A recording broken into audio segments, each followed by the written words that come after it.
Hello guys, welcome to another video of stock market. Friends, M&B engineering limited गजेस IPO का आज day 3 का subscription open हो रहा है। जानेंगे लाइव सब्सक्रिप्शन जीएमपी कितना चल रहा है, लिस्टिंग कितना मिलेगा, परफॉर्मेंस कैसा रहा, अप्लाई करें या फिर नहीं, क्या करना चाहिए, फाइनल डिसीजन, इन सभी पॉइंट्स को डिस्कस करेंगे। चलिए फ्रेंड्स वीडियो स्टार्ट करते हैं। तो गाइस आईपीओ 30 जुलाई ओपन हुआ था, 1 अगस्त आज के दिन क्लोज किया जा रहा है। 10 रुपीज का फेस वैल्यू 366 टू 385 रुपीज पर शेयर की प्राइस बैंड, 38 शेयर की लॉट साइज, कॉम्बो है फ्रेश कैपिटल और ऑफर फॉर शिल्कअप। 650 करोड़ का इशू साइज है, 1 करोड़ 68 लाख शेयर का इशू किया गया। 275 करोड़ का फ्रेश इशू, 375 करोड़ का ऑफर फॉर सेल, 36 शेयर्स की lot size, book build IPO NSC और बीएससी दोनों में लिस्टेड किया जा रहा है। अलॉटमेंट डेट फाइनलाइज किया गया, अगर बात करेंगे 4 अगस्त का, 5 अगस्त रिफंड रिलीज किया जाएगा, शेयर्स डिमैट अकाउंट में क्रेडिट होगा। 6 अगस्त का लिस्टिंग डेट रखा गया है। अगर हम बात करेंगे यहाँ पे देखिए ऑफर जो दिया गया है क्यूआईबी एंकर इंक्लूड नहीं करेंगे। 29.9% का बिग एचएनआई में है, 9.9% का स्मॉल एचएनआई में, 5% का रिटेल में, 10% का और एम्प्लॉय में 0.34% का। यहाँ पे गाइस अगर देखा जाए तो रिटेल में बहुत ही कम ऑफर दिया गया, जबकि रिटेल में 35% का मिनिमम ऑफर मिलता है। बट इस आईपीओ में मेनली जो फंड रेज कर रही है ये क्यूआईबी कैटेगरी से मेनली फंड रेज किया जाएगा। अब अगर हम बात करें इस कंपनी के ऑफर जो एंकर इन्वेस्टर से बात करेंगे तो कंपनी का एंकर इन्वेस्टर से 292 करोड़ का फंड रेज कर चुकी है। अब ऑफर जो दिया गया है रिटेल में मिनिमम 1 लॉट अप्लाई कर सकते हैं, 38 शेयर्स मिलेंगे, 14,600 रुपीज पे करना पड़ेगा। मैक्सिमम 13 लॉट अप्लाई कर सकते हैं, 1,91,000 रुपीज का पे करना पड़ेगा, 1,90,000 रुपीज पे करना पड़ेगा। तो गाइस और डिटेल में अगर बात करेंगे तो यहाँ पे अगर 5 टाइम सब्सक्राइब होता है ना, तो चाहे आप 1 लॉट अप्लाई करें चाहे 13 लॉट, आपको अलॉटमेंट ओनली 1 लॉट ही किया जाएगा, उससे ज्यादा आपको अलॉटमेंट नहीं होगा। इसलिए ज्यादा लॉट चाहते हैं तो फिर स्मॉल एचएनआई में कंसीडर करना पड़ेगा, जो कि मिनिमम 14 लॉट अप्लाई कर सकते हैं, 2,05,000 रुपीज पे करना पड़ेगा। मैक्सिमम 68 लॉट अप्लाई कर सकते हैं, 9,95,000 पे करना पड़ेगा। स्मॉल एचएनआई में भी अगर 15 टाइम सब्सक्राइब होता है तो चाहे जितना भी अप्लाई करें 14 लॉट या 68 लॉट, आपको अलॉटमेंट ओनली 14 लॉट ही किया जाएगा, उससे ज्यादा आपको अलॉटमेंट बिल्कुल भी नहीं होगा। इसलिए ज्यादा लॉट चाहते हैं तो फिर आपको बिग एचएनआई में कंसीडर करना पड़ेगा, इतना टाइम सब्सक्राइब होता है तो, जो कि 69 लॉट अप्लाई करना पड़ेगा मिनिमम, और 10,10,000 रुपीज पे करना पड़ेगा। मैक्सिमम का कोई लिमिट नहीं है, आपके बजट के अकॉर्डिंग अप्लाई कर सकते हैं। लेकिन इसमें भी बिग एचएनआई में भी गाइस अगर 30 टाइम सब्सक्राइब होता है तो चाहे आप 69 लॉट अप्लाई करते हैं, जितना भी अप्लाई करें अपने बजट के अकॉर्डिंग, आपको allotment only 69 lot he allot किया जाएगा। इसलिए गाइस आप जो है सो 69 लॉट से ज्यादा अप्लाई ना ही करें तो बेटर है, क्योंकि आपका मतलब कि बेकार में पैसा जो आपका मतलब कि जो सो आपका फंसा हुआ रहेगा, ब्लॉक रहेगा, आपका फंड जो ब्लॉक रहेगा। बहुत सारे आईपीओ अभी ओपन हो रहे हैं तो आप उसमें कंसीडर कर सकते हैं। इसलिए गाइस आप जो सो मिनिमम पे अप्लाई कीजिए तो बेटर रहेगा, क्योंकि आपको मिनिमम ही अलॉटमेंट किया जाएगा इस आईपीओ में, क्योंकि इसके सब्सक्रिप्शन के कारण। और मैं आपको आगे बताऊँ कैसे क्यों। देखिए प्रोमोटर होल्डिंग अपनी इशू 100% का पोस्ट इशू डिसाइड नहीं किया गया, सब्सक्राइब किया गया डे 1 में। क्यूआईबी से 2% का सब्सक्राइब किया गया, मतलब कि कह सकते हैं बहुत ही लो सब्सक्राइब है। 84 लाख शेयर्स का, 84,000 शेयर्स का बीट या 3 करोड़ का। हाँ क्यूआईबी सब्सक्राइब नहीं हुआ इसका ये मतलब नहीं है कि क्यूआईबी सब्सक्राइब होगा ही नहीं। क्यूआईबी क्या करते हैं लास्ट डे मतलब डे 3 में अप्लाई करते हैं, और अभी फिलहाल सब्सक्राइब नहीं हुआ, तो अब देखना है कि क्या आज के दिन इसमें सब्सक्राइब होता है या फिर नहीं। बिग एचएनआई में 3.5 टाइम सब्सक्राइब है, 16,83,000 शेयर्स का ऑफर था, 158 लाख शेयर्स का बीट किया, 225 करोड़ का बीट किया है। स्मॉल एचएनआई में 6.7 टाइम सब्सक्राइब है, 8 लाख शेयर्स का ऑफर था, 56 लाख शेयर्स का बीट किया, 218 करोड़ का।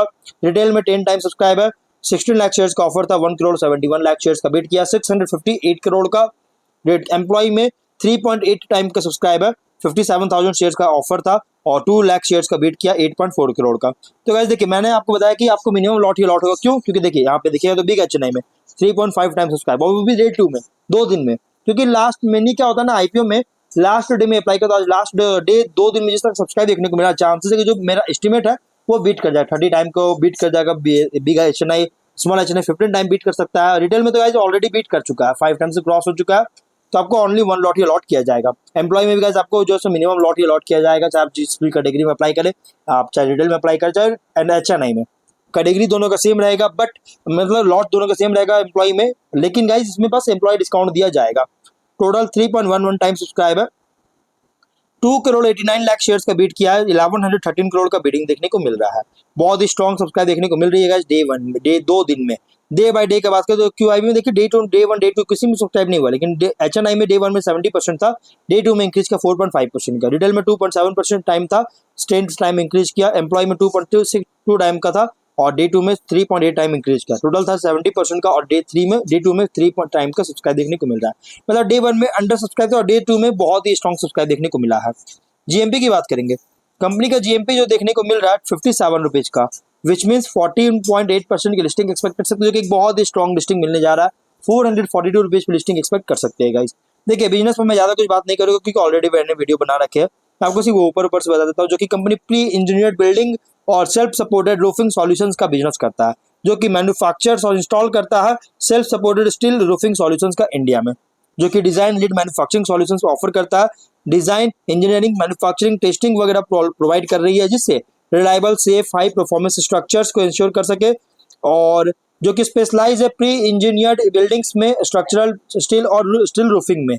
और कंपनी जो है सॉल्यूशंस प्रोवाइड कर रही है, कर चुकी है कस्टमर अलग अलग कस्टमर्स को, अलग अलग सेक्टर्स के कस्टमर्स को, जिसमें इंक्लूड है general engineering, manufacturing, food and beverage, warehousing, logistics, power, textile, railways.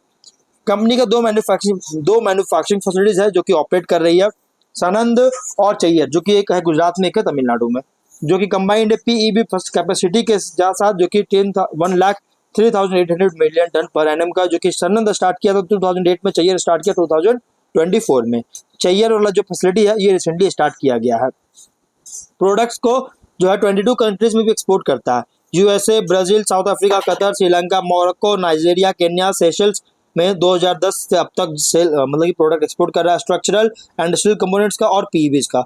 और सर्विसेज में है फिनिक्स डिवीजन, प्रोफ्लेक्स डिवीजन। कंपनी का जो है 9500 प्रोजेक्ट्स जो है एग्जीक्यूट कर चुका है 25 फिजिकल के अकॉर्डिंग, और ये दोनों ब्रांड के दोनों डिवीजन के अंदर। प्रोडक्ट भी सेम है। स्ट्रेंथ क्या है, वन ऑफ द प्लेयर है in terms of install capacity का डोमेस्टिक पीईबी इंडस्ट्री में, जो कि प्रेजेंस है इसका इंटरनेशनल मार्केट में, और मार्केट लीडर है domestic self supported roofing industry में।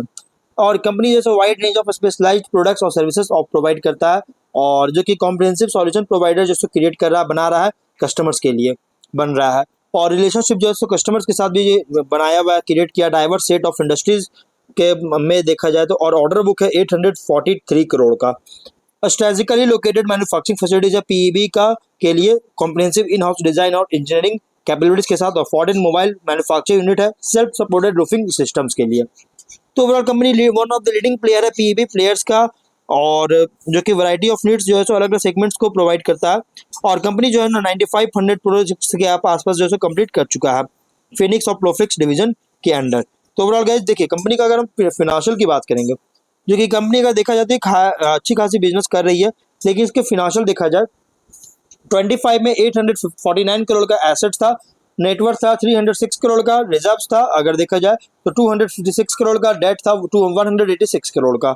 वहीं अगर हम रेवेन्यू प्रॉफिट की बात करेंगे तो 23 में 889 करोड़ का रेवेन्यू, 33 करोड़ का प्रॉफिट, 24 में 808 करोड़ का रेवेन्यू, 45 करोड़ का प्रॉफिट, 25 में 997 करोड़ का रेवेन्यू, 77 करोड़ का प्रॉफिट है। फाइनेंशियल अगर देखा जाए तो टॉप लाइन में बॉटम लाइन अच्छी ग्रोथ होता हुआ नजर आ रही है, जबकि टॉप लाइन जो इनकंसिस्टेंसी देखने को मिल रहा है। क्यों? क्योंकि कंपनी का रेवेन्यू 24 में डाउन देखने को मिला, but sir profit surprisingly increase करता हुआ नजर आ रहा है। मतलब कंपनी जो है परफॉर्मेंस बहुत अच्छी देखने को मिल रहा है, लेकिन इसके बावजूद कंपनी का प्राइस बैंड बहुत ही हैवी रखा गया, मतलब बहुत ही हैवी प्राइस रखी गई है, जिसके कारण लिस्टिंग बहुत अच्छी तो नहीं मिल रहा है, डिसेंट मिल रहा है, बट बहुत स्ट्रॉन्ग लिस्टिंग मिलने के चांसेस बहुत कम है। ROE RONW 25.1% का, ROCE 24.8% का, debt equity 0.3 time, PAT margin 7.7% का, EBITDA मार्जिन 12.8% का, price to book value 6.3 time का, PE रेशियो 25 टाइम का है। और कंपनी का कुछ रिस्की पॉइंट भी, रिस्की पॉइंट क्या है अगर देखा जाए तो हैवी रिलायंस है पीईबी बिजनेस पर रेवेन्यू जनरेशन के लिए, लो कैपेसिटी यूटिलाइजेशन है चेयर फैसिलिटी का, Q24 में ही स्टैब्लिश किया गया था, जिससे प्रॉफिटेबिलिटी अफेक्ट कर सकता है।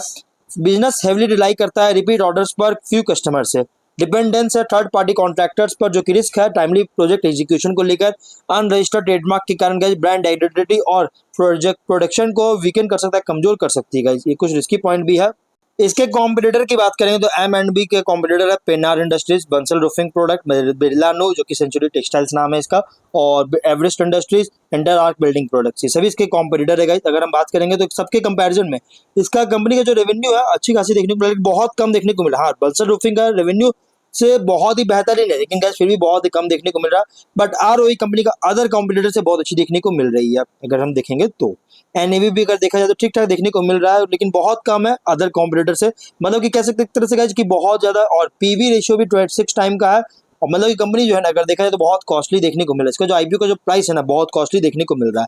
तो ये कॉस्टली IPO है, और कंपनी का ऑब्जेक्टिव क्या है तो मैन्युफैक्चरिंग फैसिलिटीज पर, transport vehicles, solar roof grid और मशीनरीज इक्विपमेंट बिल्डिंग वर्क्स का परचेज करना चाहती है, आईटी सॉफ्टवेयर अपग्रेडेशन के इन्वेस्टमेंट करना चाहता है, लोन रिपे करना चाहता है और जनरल कॉर्पोरेट पर्पस के लिए फंडिंग चाहती है, इसके लाइक को लेकर आया है।